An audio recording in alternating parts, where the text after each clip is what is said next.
Hey everyone. Hi. We are still in St. George, Utah, of course, and still isolating. Isolating, getting the dog out on walks, and working on projects. Yeah, there's not much else to do, so. Yeah.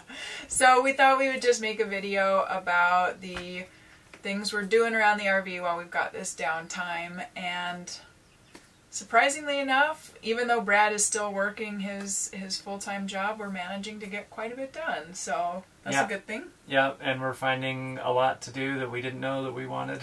That's right. So yeah, let's dive in. Here's what we've been up to. When we were in our Sticks and Bricks house, we had tons of house plants, and they were a real joy for me. I've been trying to think of ways to bring more greenery in, but not have to move stuff all the time. And so on Amazon, I found these planters that can hook onto the wall. The planter set that I got has 3 different sizes. The insert is actually kind of little, so this was the large one.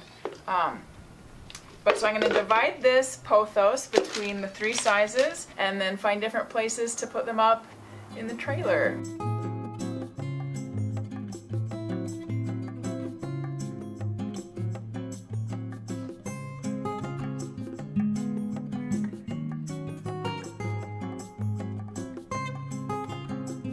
So I am using these command strips that are kind of like this Velcro, and it's really not to hold them up. There's a screw that goes up top.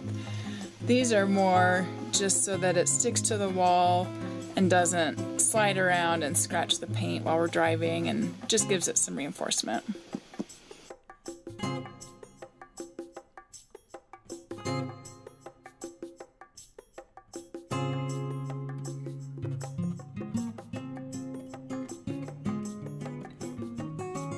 And the plant project is complete. Brad did put a wall anchor for this biggest one here, and the other 2 just screws.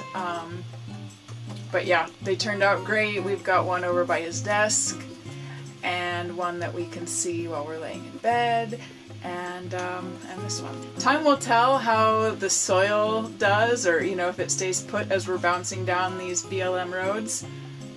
So I'll keep you posted on that. Okay, so we have a lot of storage under our bed, but it's been not super easy to get to until recently.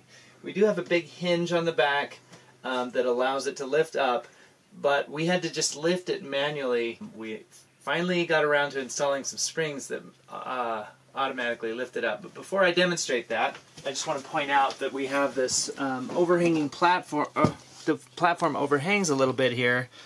And we had it just propped up with a stick to support that edge, but we installed this nice big heavy-duty bracket so I can sit right there and it supports my weight no problem.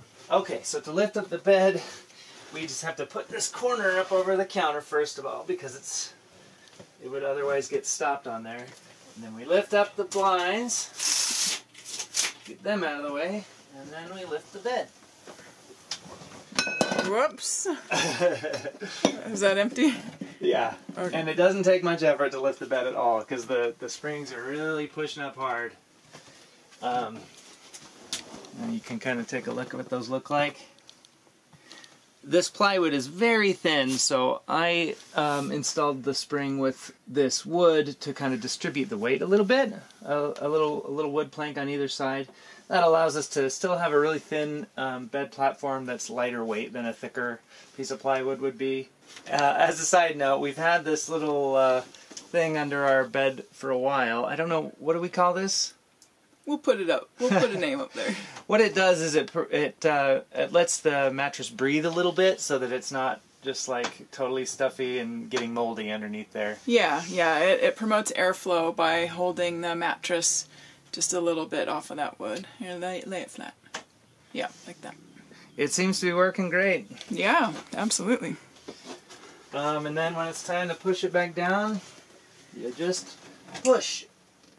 And it takes quite a bit of force. There we go. Easier for Brad to do than for me. But I can do it. Yeah, so yeah, it's almost too hard to push it down with the amount of force it pushes up with. But Even without the bed on it, it stays down when you've got it pushed down. So it's pretty cool.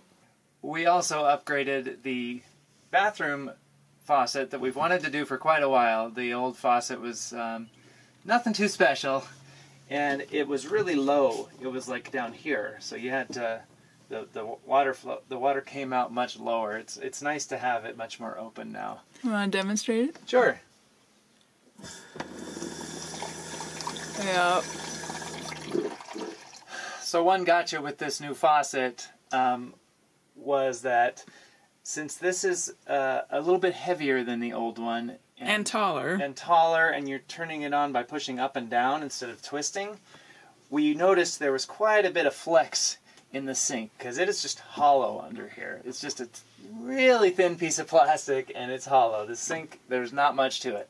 So what I had to do to make this work was install some wooden framing under here that's screwed up into the countertop underneath that really holds this super stable. So now that when we push on this, it doesn't flex much at all. The new faucet came with a different diameter of piping, so we had to get these adapters, compression adapters, 3/8 to 1/2 inch. Yeah, so with these adapters, I just left the existing tubing in there and connected the new faucet tubing to that one with the adapter. We also decided to take this opportunity to caulk the exterior, just look over everything and caulk in any cracks that had formed. And while I had the caulk out, I decided to update some of the fixtures on the outside. We had a vent that was just super old and... Wait, what's it called? Is it called a vent? What do we call it? Yeah, kind of the exhaust vent for the kitchen. It was really messed up. It didn't have the little levers to hold it closed, so we had to... It was just flapping while we were driving all the time. Well, no, and even just in windy conditions, it is so annoying to have this constant fluttering and tapping. So we got a new one that has those tabs that can hold it shut, and it does a really good job when those are there. Yeah, so I installed a new one of those, put down all the butyl tape and whatnot under there.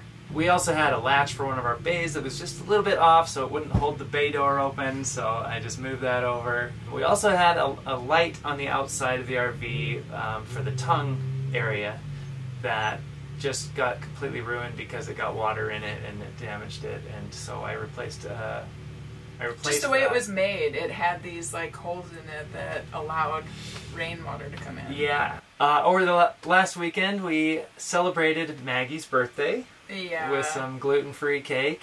Yeah. Really good. Had a little picnic on the land behind us, so that was really nice. Really close. We didn't have to, break any rules to go enjoy that space over there. Yeah, big thank you to everyone who reached out on our Wanderland Travelers Facebook page. Brad made a little post there over the weekend, and so I got some happy birthday messages, and that always warms the heart, so thanks so much for that. We hope you guys are staying sane and healthy and staying home. And staying home. And take care, everybody. We will see you guys next week. See ya.